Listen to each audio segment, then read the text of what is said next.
So hello everyone, in this video I am going to discuss with you about Accenture hiring process. कितना time लगता है और कौन कौन से प्रोसेस के थ्रू आपकी हायरिंग होती है Accenture में, ये पूरी इन्फॉर्मेशन इस वीडियो में बताने की कोशिश करूंगा and I hope you will understand all the processes.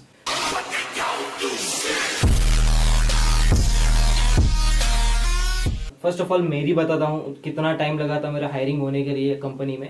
तो रजिस्ट्रेशन से ज्वाइनिंग लेटर तक it took 5 months to get me into Accenture company. So आपके लिए कम ज्यादा हो सकता है. मैं ऑफ कैंपस हायर था तो इसलिए मुझे ज्यादा टाइम लगा. अगर आप ऑन कैंपस हो तो आपकी प्रोसेस थोड़ी फास्ट हो सकती है और आपकी हायरिंग भी जल्दी हो सकती है. तो इस वीडियो में पूरी इन्फॉर्मेशन बताऊंगा हायरिंग प्रोसेस कैसे होती है.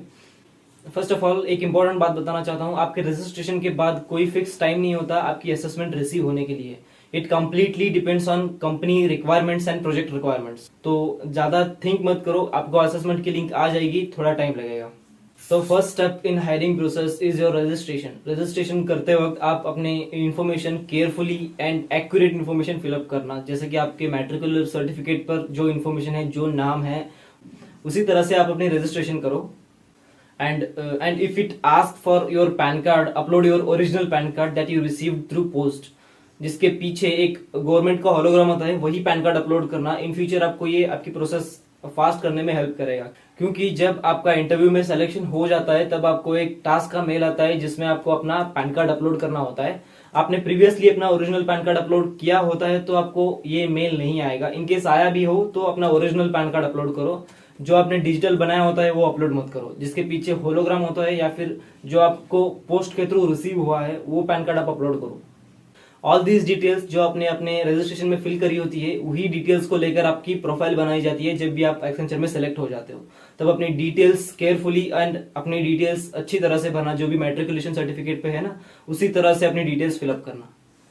अगर आपने व्हाट्सएप कंसेंट दिया होगा तो आपको व्हाट्सएप पर भी मैसेज आ जाता है कि that you are eligible for giving assessment for Accenture process. Registration के बाद असेसमेंट लिंक रिसीव होने के लिए कोई भी फिक्स टाइम नहीं है. जैसे कंपनी की रिक्वायरमेंट्स होगी, जैसे प्रोजेक्ट रिक्वायरमेंट्स होंगे, आपको असेसमेंट्स की लिंक भेज दी जाएगी.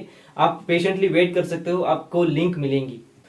Second step in hiring process of Accenture is assessment. Assessment का मेल आता है आपको जब भी आप एलिजिबल रहते हो. फर्स्ट ऑफ ऑल आपको असेसमेंट का टाइप सेलेक्ट करने के लिए मेल आता है. एसेंचर में 2 टाइप्स के असेसमेंट होते हैं. First is cognitive assessment, that is cognitive aptitude, and cognitive plus technical. ये 2 टाइप के असेसमेंट होते हैं. आप प्रेफर करो कि कॉग्निटिव प्लस टेक्निकल असेसमेंट दो, क्योंकि आपका ओवरऑल स्कोर इंक्रीज करने में टेक्निकल असेसमेंट भी हेल्प करती है. Aptitude assessment is एलिमिनेटरी. जब आप एप्टीट्यूड प्लस टेक्निकल देते हो ना, तब आप एलिजिबल हो जाते हो अगर आपने एप्टीट्यूड असेसमेंट पास किया होगा. तो टेक्निकल असेसमेंट के सिर्फ मार्क्स काउंट किए जाते हैं आपके ओवरऑल ग्रेड्स बनाने के लिए.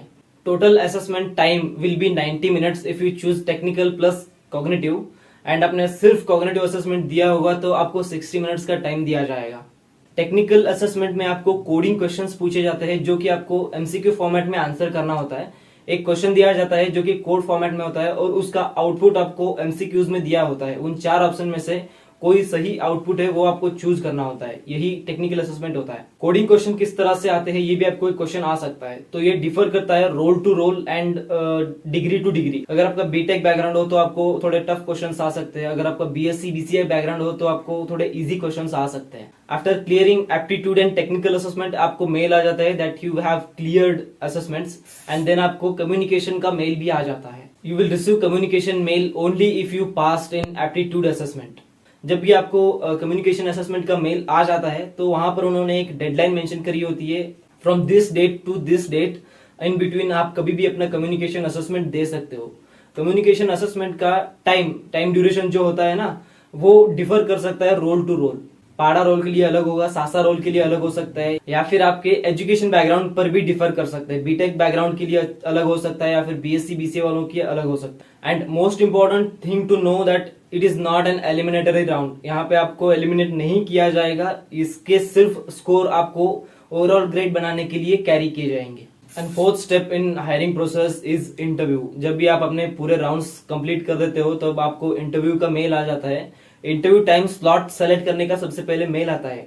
तो आप क्या करना होगा, सबसे पहले जाकर अपना स्लॉट फिट करना होगा, क्योंकि जितना लेट करोगे उतना स्लॉट्स फिल होते जाएंगे और आपको एक बाय डिफॉल्ट स्लॉट अलॉट हो जाएगा। अगर आपने चूज नहीं किया तो आपको इंटरव्यू नहीं होगा। तो जिस दिन आपको इंटरव्यू स्लॉट सिलेक्शन का मेल आए उसी वक्त जाकर अपना स्लॉट सेलेक्ट कर लो, क्योंकि लेट करोगे तो आपको स्लॉट नहीं मिलेगा, स्लॉट सारे फिल हो जाएंगे। विद इन फ्यू डेज आपको इंटरव्यू की लिंक और इंटरव्यू के इंस्ट्रक्शंस आ जाते हैं। For some of the candidates TR and HR round दोनों कंबाइंड भी हो सकते हैं और some of the candidates TR और एचआर डिफरेंट भी हो सकते हैं। ये डिपेंड करता है एचआर की अवेलेबिलिटी पर। जब भी आपको इंटरव्यू की लिंक आ जाए वहां पर उन्होंने अपने इंस्ट्रक्शंस मेंशन करे होते हैं, पूरा मेल ध्यान से पढ़ लो। हो सके तो 20 to 15 मिनट्स बिफोर आपका इंटरव्यू लिंक पर क्लिक करके मीटिंग ज्वाइन हो जाओ, ताकि एचआर अगर प्रीवियसली जो भी कैंडिडेट्स होते हैं उनका इंटरव्यू जल्दी खत्म करे तो वो आपके स्लॉट में आ सकता है। तो इसीलिए आपका इंटरव्यू मिस ना करने के लिए 15 to 20 मिनट्स जल्दी ज्वाइन हो जाओ। बहुत सारे कैंडिडेट्स के कंप्लेंट्स मैंने सुने हैं, वो अपने इंटरव्यू लॉबी में गए थे लेकिन एचआर नहीं आया। ये भी एक रीजन हो सकता है, एचआर प्रीवियसली आपके लॉबी में आके चला गया हो। तो ये इश्यू अवॉइड करने के लिए जितनी जल्दी हो सके उतनी जल्दी इंटरव्यू लॉबी में एंटर करके रख दो, मीटिंग ज्वाइन करके रख दो। जब भी एचआर आ जाएगा तब आपका इंटरव्यू ऑटोमेटिकली स्टार्ट कर दिया जाएगा। टाइम के बिफोर भी आपका इंटरव्यू स्टार्ट हो सकता है, ये आपको ध्यान रखना है। अगर आपको मेरा इंटरव्यू एक्सपीरियंस जानना है तो ये वीडियो देखो। इस वीडियो में मैंने अपनी इन्फॉर्मेशन बता दी है, मेरा अपना एक्सपीरियंस बता दिया है एक्सेंचर के इंटरव्यू का, और उसी वीडियो में मैंने कुछ टिप्स भी दे दिए हैं जो आपको फॉलो करने हैं आपका इंटरव्यू अच्छा होने के लिए। एंड द फिफ्थ स्टेप, आपको सिलेक्शन या फिर रिजेक्शन का मेल आ जाएगा। अनफॉर्चुनेटली अगर आप रिजेक्ट हो चुके हो तो आप 60 से 90 डेज के बाद ही अपना रजिस्ट्रेशन फिर से कर सकते हो या फिर रजिस्ट्रेशन रिवाइज कर सकते हो। ये आपका कूलिंग पीरियड माना जाता है। 60 डेज के बिफोर करोगे तो आपको एलिजिबल नहीं माना जाएगा। और जिनका सिलेक्शन हो चुका है उनको डायरेक्ट सिलेक्शन का मेल नहीं आता, ऐसा मेल आता है you have excelled in interview, please wait for next mail updates. इसी तरह का मेल आता है, आपको डायरेक्टली सिलेक्टेड ऐसा मेल नहीं आता। क्योंकि एक्सेंचर क्या करता है, इंटरव्यू में एक्सेल जो भी होते हैं उनको सम ऑफ द टास्क भेजता है।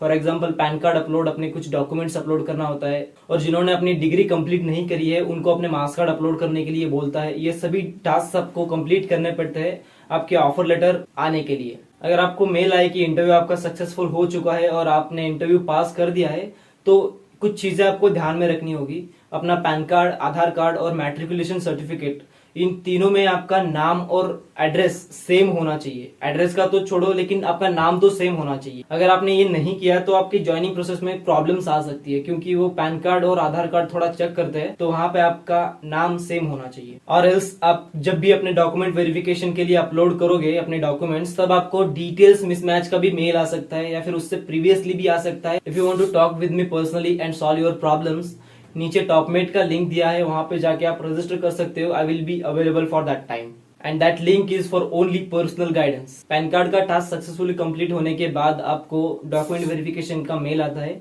और document verification hardly will take 2 to 5 days.